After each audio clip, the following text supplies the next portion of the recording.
Tilahomam. What is the meaning of Tilahomam? Ancestral worship. I have done a lot of research about ancestral worship. I have seen only in two places the ancestral worship is given so much importance. One is in Hinduism, another is in African tribals. But African tribals is just a prayer. They don't have any elaborate ritual. Now, what does it mean about ancestral worship? We have come via the ancestors, so we are certainly connected with them. For instance, if you say we have this umbilical cord, it doesn't just connect us with our mother, it connects with our ancestors. So that's why people say you look like your grandmother, you look like your great grandmother. In Indian tradition, they keep the grandfather's name, grandmother's name, great grandfather's name. Like that, they follow the tradition, which means the energy flows in the lineage. And there is a saying that there is no accident that you have accidentally been born in that lineage.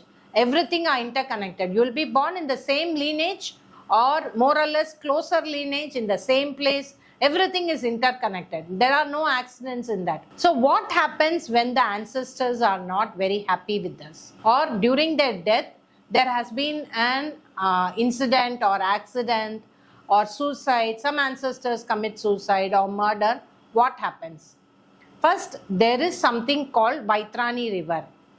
When the ancestors don't merge with the divine light of God, then what happens is they get stuck up in a chasm.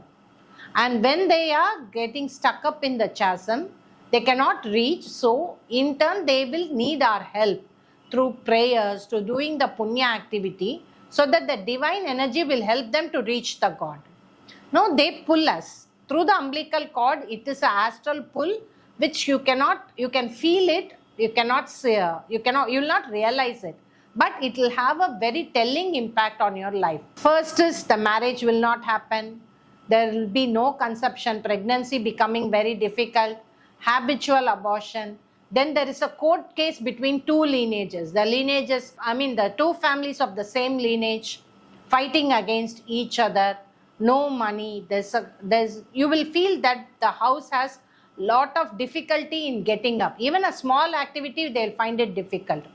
In the extreme cases, mental retardation, depression, psychiatric problems are all connected with the ancestral curse, which if you check, it will clearly show that there can be some murders, suicides, and accidental deaths that all can lead to all these complications. So when you do Tilahomam, all these complications are resolved.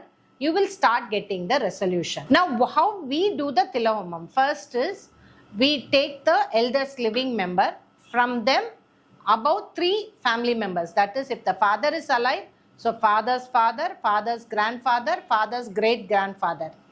They 3 generations, we take their names, we chant, and we tell them all those Pitrus or the ancestors should reach the divine light of God. Now, in Garuda Purana, there is something called 28 hells.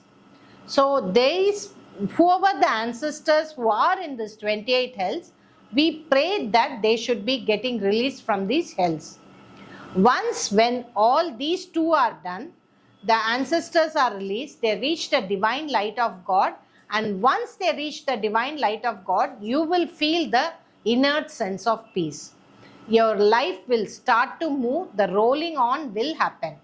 Now this practically I have experienced because probably close to 2021 only I decided to start to do Tilahomam for my ancestors. Because most of them are in abroad, they cannot do this any tarpana, no ancestral worship. They don't believe in that. That's a broken tradition. So as I started doing it for my ancestors, first my daughter's wedding got fixed, and one thing got settled very easily. It became very effortless. Even though I said I will do it only for 1 year, I have started doing it every year. Because when the ancestors bless, things will become effortless. We have come through them. So we have to give them whatever they deserve. Because they cannot do anything on their own. Neither they can generate punya, nor they can do anything good for themselves. As their lineage bearers, as the lineage carriers, we are supposed to do that for them. And next important thing, when your ancestors are not peaceful, you cannot be peaceful. Simple, check it. Are you able to eat the food peacefully? In many families, as they are having their food, the fight will start.